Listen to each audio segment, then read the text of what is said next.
Good evening, everyone. My name is Hyunseok and I'm from LeBlanc. Today, we are diving into the fundamental operation that make large-scale deep learning possible. I'm going to talk about why implementing these patterns at scale is still one of the biggest challenges in production AI and how we can effectively manage that complexity. When we first scale out our deep learning jobs, our goal is to parallelize the compute, and that works perfectly. But as we add more and more workers, we create a new problem. The time spent on computation remains relatively flat, but the time spent synchronizing gradients explodes. The communication overhead. This communication step, primarily the all-reduced operation, becomes the dominant factor in our training time.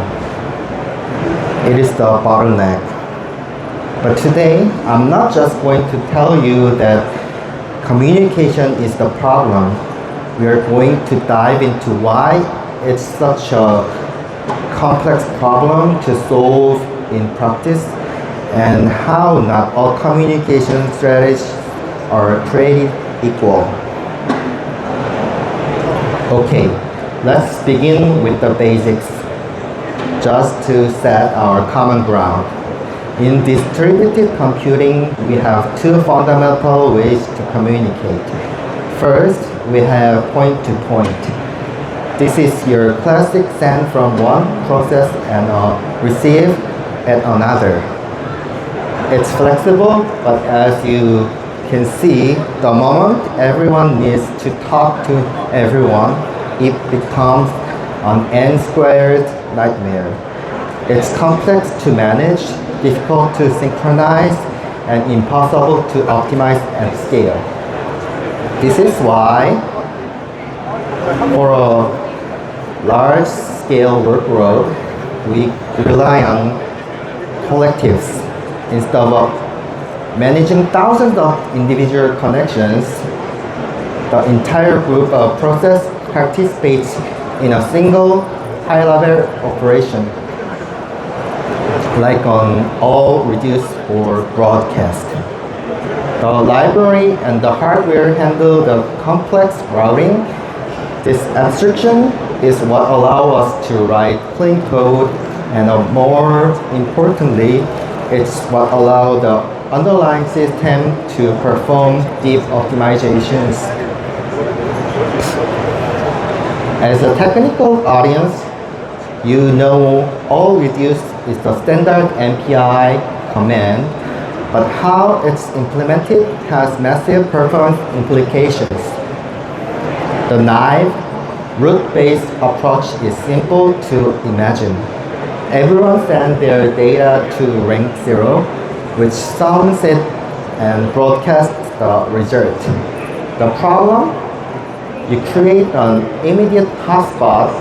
Rank 0's network I/O is bottleneck for the entire cluster. This method simply doesn't scale. This is why modern libraries like Nickel use bandwidth optimal algorithms like the ring all reduce. In this model, each node talks only to its neighbors.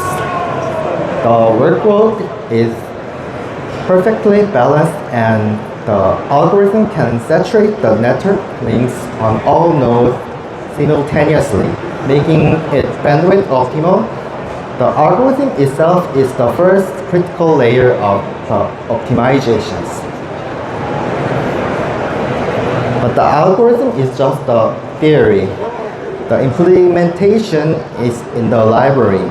We have several choices: traditional MPI, which is CPU-centric; Glue, which offers great flexibility across TCP/IP and RDMA; and the NVIDIA's Nickel, which is purpose-built for their GPUs. And the performance differences is not subtle. In the highly optimized library, designed to speak directly to the hardware, operate in a completely different class. So the choice is obvious, right? Well, this is where the real problem begins. The real problem isn't the concept of the collective communications, it's the complexity of making it work. This is what we call dependency hell. To get the peak RDMA performance, your entire stack must be in perfect alignment. The PyTorch version must be compatible with the exact legal version, which needs a specific CUDA version, which only works with a narrow range of NVIDIA drivers, which in turn must be compatible with your OS kernel, your InfiniBand OFED drivers, and your container runtime. And the worst part isn't when it fails to run. The worst part is when it silently degrades. If one link in this chain is broken, you don't get a clear error message. Instead, the stack helpfully falls back to using TCP/IP.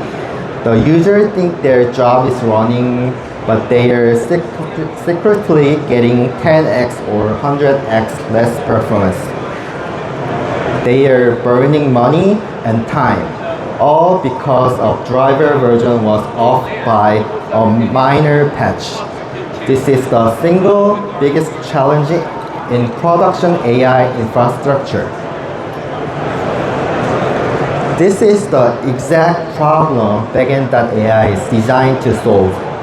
The solution is not to train users to be infrastructure experts. It's to build a platform that handles this complexity through abstraction. First, Backend.ai solves dependency hell. We provide pre-validated optimized containers with the entire stack, from PyTorch down to the OFED drivers, packaged and tested to guarantee compatibilities. Second, it guarantees peak performance. The platform automatically detects the underlying hardware, like InfiniBand, and provisions these optimized environments. It enforces the use of nickel and RDMA, preventing that silent, costly fallback to TCP/IP. The result is a simple user experience. The user just requests 8 GPUs. Backend.ai does the work to ensure they get 8 fully optimized GPUs every single time. So conclude, high-performance AI requires optimized collectives, not just conceptually, but in algorithms like ring-o-reduce. The real bottleneck for most organizations isn't the hardware, it's the operational complexity of dependency hell required to make it run fast. A platform like Backend.ai solves this by abstracting the complexity, guaranteeing performance, and letting researchers focus on their models, not their drivers. Thank you.